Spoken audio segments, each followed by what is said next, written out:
যদি এইগুলা পালন করো, এই আমলগুলা করো, তুমিও যদি আজান পড়তে দেরি হয়, নামাজে যাইতে দেরি করো না, আল্লাহ পাক রব্বুল আলামিন তোমাকে সেই সম্মানে মর্যাদা দিবেন। যদি চিল্লায়া কন্যা সুবহানাল্লাহ।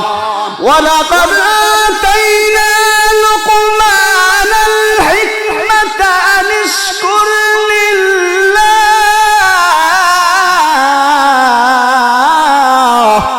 জুড়ে চিল্লায়া কন্যা আল্লাহু আকবার। আর জুড়ে চিল্লায়া কন্যা আল্লাহু আকবার। আমার আল্লাহ জানা দেন, ও লুকমান,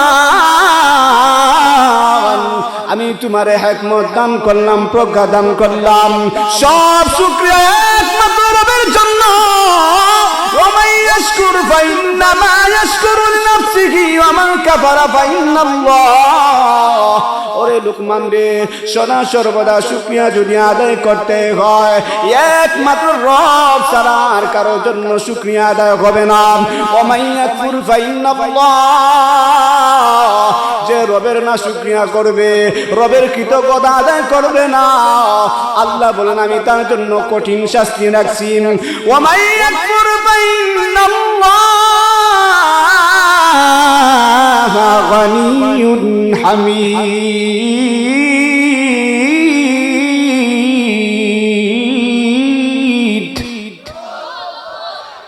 এবার লুকমান হাকিম মুনাসসিরকে যে উপদেশগুলো দেয়, ওয়াইয ক্বালা লুকমানু লিবনিহি ওয়া হুয়া ইয়াইযুহু ইয়া বুনাইয়া লা তুশরিক বিল্লাহ।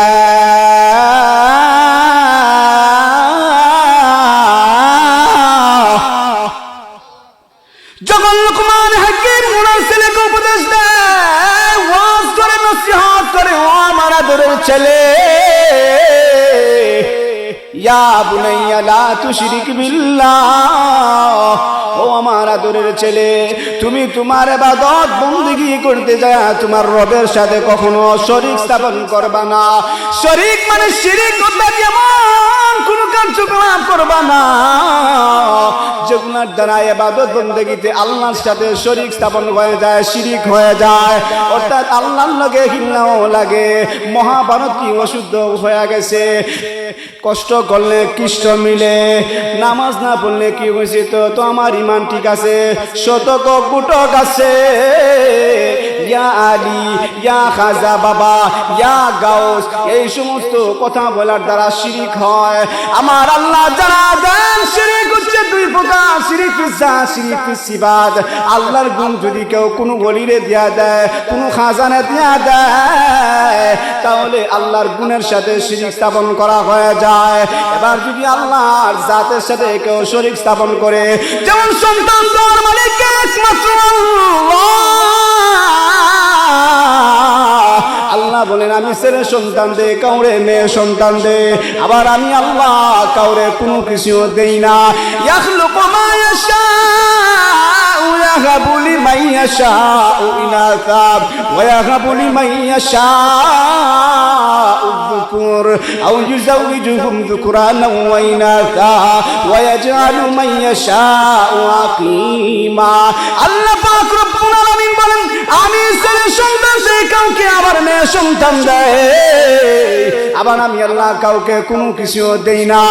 সব ক্ষমতার মালিক আমি আল্লাহ, সম্মান দেওয়ার মালিক আমি আল্লাহ, ইজ্জতের মালিক আমি আল্লাহ, খাওয়ানোর মালিক আমি আল্লাহ, রিজিকের মালিক আমি আল্লাহ।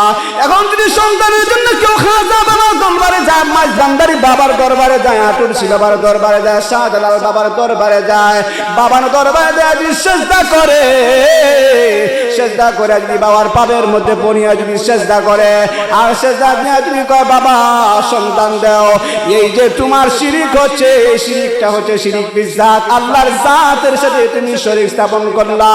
এবার লুকমান হাকিম ছেলেকে উপদেশ দেয়, ও বাবা ইবাদত বندگی করতে যা তুমি তোমার রবের সাথে ইবাদত বندگিতে কখনো শরীক স্থাপন করবা না, কারণ শিরিক এমন জঘন্যতম অপরাধ, সকল আল্লাহর হক বড় কঠিন, আর বান্দার হক বড় জটিল। বান্দার হকুল্লাহ মানে আল্লাহর হক। আল্লাহর হক কোনো মানুষকে দেওয়া যাবে না। যেমন আল্লাহর হক নামাজ পড়া, রোজা রাখা, হজ করা, যাকাত দেওয়া, এটা হচ্ছে আল্লাহর হক।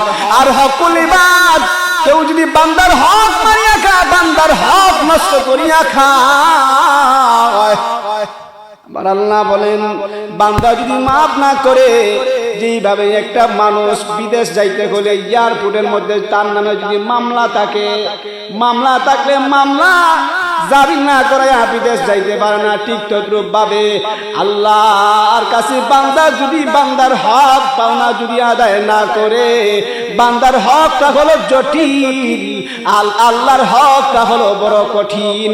আল্লাহর হক আল্লাহ চাইলে মাফ করে দিতে পারেন বান্দা তওবা করলে, আর বান্দার হক বান্দা যদি মাফ না করে সে কখনো মাফ পাবে না।